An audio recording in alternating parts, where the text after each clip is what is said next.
welcome to bonus footage on Sci-Fi Fantasy Saturday. Yes, I'm going to unwrap or rip open a pack of Smash Up.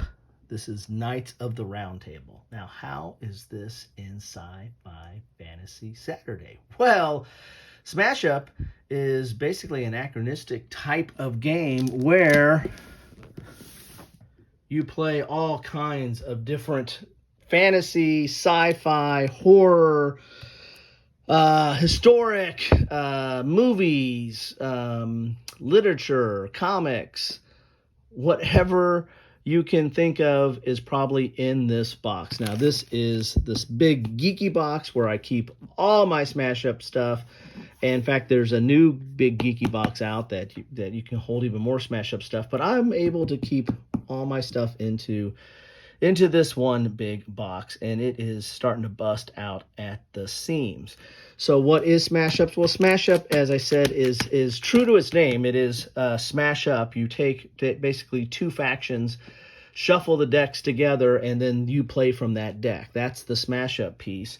The anachronistic piece is that, it's from they're all kinds of different decks. There are decks, again, for movie characters and superheroes and dinosaurs and ghosts and spies and robots and whatever you want to think of, right? And so that's why it kind of falls into my sci-fi fantasy section.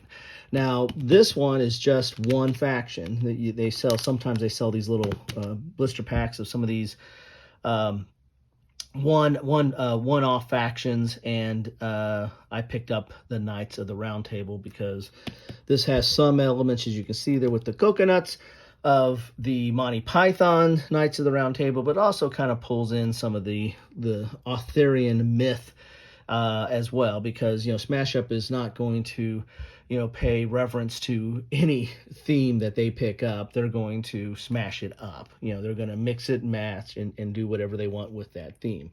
But enough of that. Let's get inside this pack and see what we get.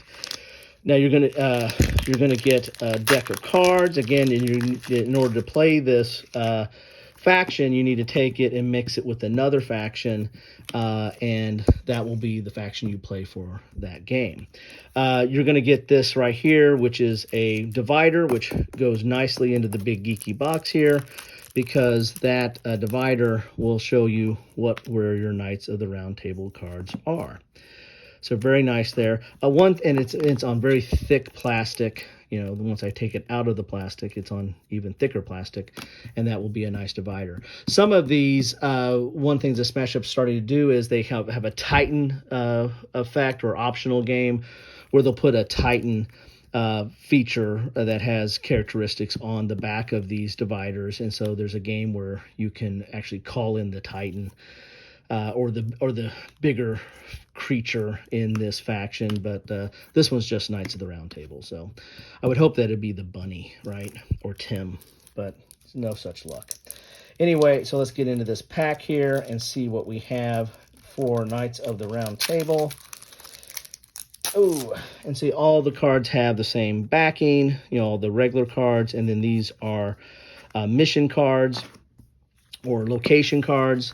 And this is what you're playing for. You'll have a certain number of these locations out on the board based on the number of players. You'll have like 1 plus the number of players. And then this is how you play the game. You're playing your forces at these locations, and whoever gets to this point, once you get a power level to that number, like this one's 22, then you'll score this card. Whoever has the most power gets 5 victory points or 5 points.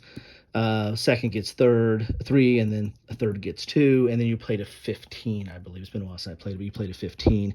But there's also special powers for these missions or these locations, I should say, that while this is in effect, anything like minions here of a power of 4 or more cannot be affected by other players' cards. It's kind of a special ability there, like a shield. And most of the knights are 4, so that's kind of plays to the benefit of the Knights of Camelot, or the Knights of the Round Table, I should say. The other one here is the Round Table, and that's a 4-2-1. And then this break number here might change over time. There might be other cards that play it to raise it or lower it or do things to that number. But basically, once you have between everybody playing here a power total of 21, then you're going to score this. And again, and any kind of special abilities that happen on scoring.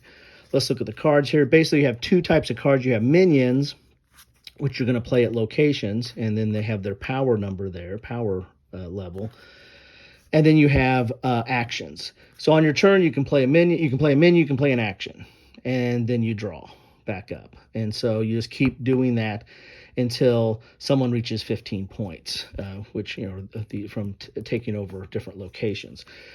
So, and it's really that simple, right? But then the complexity is the devil's in the details. The complexity is in the cards, because each of these cards have rules or special effects that break the standard rules or let you draw more cards or play more actions or play more minions or do chain of something or give you bonus power to certain things or let you move a minion from another location or move it upon scoring. There's all kinds of different variety. As you can see in this, there's a lot in this box, and so there's a lot of variety that happens. So let's take a look at these cards here.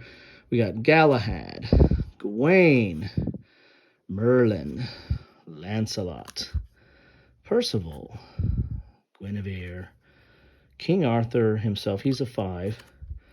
Then you have some actions, Good Deed, a couple of those, Merlin's Library, the Grail, Excalibur, the Green Knight, the Fisher King, a Questing, the Mist of Avalon, the Lady of the Lake, the Questing Beast, Noble Steed, and 2 Noble Steeds. So there you have it. That is what you get in a wrapper of Smash Up Knights of the Round Table. Love to know what you think about Smash Up, or more specifically the Knights of the Round Table. This looks like an interesting set here. I didn't go over all the special abilities, but leave that for you to figure out in your own time. Anyway, thanks for stopping by for this bonus Sci-Fi Fantasy Saturday edition. This is a great game. Family loves it. I mean, even my wife plays this, which is, pretty amazing. Now, with 5 players, because we have 5 in our family, it does bog down. A sweeter spot is 3, probably, 2 to 3. The 4 and 5 get a little long in the tooth and a little bit more chaotic. But anyway, your mileage may vary. Have a good one.